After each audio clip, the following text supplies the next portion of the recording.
ইয়েমেনের রাজধানী সানা ও হুদায়দায় বিমান হামলা চালিয়েছে ইসরায়েল। মঙ্গলবার সানা ইন্টারন্যাশনাল এয়ারপোর্টে চালানো হামলায় বিমানবন্দরটির অন্তত 2 কর্মী নিহত হয়েছেন। হামলার সময় বিমানবন্দর থেকে উড্ডয়নের অপেক্ষায় ছিলেন WHOর সেক্রেটারি জেনারেল। তিনি জানান যে বিমানের তার যাত্রা করার কথা ছিল সেই বিমানের এক কর্মী ওই হামলায় আহত হয়েছেন। IDF ওই হামলার দায় স্বীকার করে বলেছে যেসব অবস্থান থেকে হুতিরা সামরিক কর্মকাণ্ড পরিচালনা করে তারা শুধু সেসব স্থানেই হামলা চালিয়েছে। ইসরায়েলি ভূখণ্ডে হুথি বিদ্রোহীদের হামলার জবাবে বৃহস্পতিবার ইয়েমেনে বড় ধরনের বিমান হামলা চালিয়েছে তেল আভিভ। ইয়েমেনের রাজধানী সানার আন্তর্জাতিক বিমানবন্দর, হুদায়দা বন্দর এবং একাধিক বিদ্যুৎ ও তেল উৎপাদন কেন্দ্র লক্ষ্য করে এসব হামলা চালানো হয়।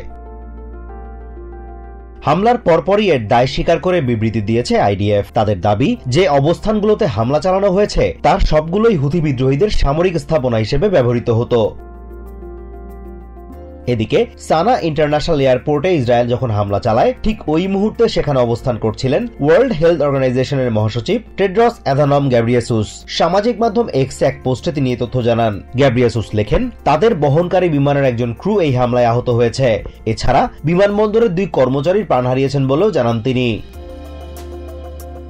এদিকে ইয়েমেনে এই হামলাকে শান্তি ও নিরাপত্তার লঙ্ঘন হিসেবে আখ্যা দিয়েছে ইরান। হামলার তীব্র নিন্দা জানিয়েছে হামাস।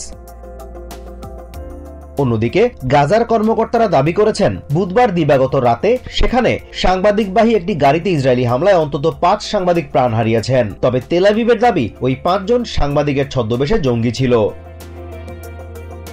এদিকে গাজা পরিস্থিতির ঘোলাটে ভাব কাটার কোনো লক্ষণই দেখা যাচ্ছে না। 20 জানুয়ারি দায়িত্ব নেয়ার আগেই হামাসের হাতে আটক জিম্মিদের মুক্তি দেওয়ার বিষয়ে হুঁশিয়ার করেছিলেন প্রেসিডেন্ট ইলেক্ট ডোনাল্ড ট্রাম্প। এই হুঁশিয়ারি মেনে কাজ না করলে পরিণাম ভালো হবে না বলে সরাসরি হুমকি দিয়েছেন তিনি।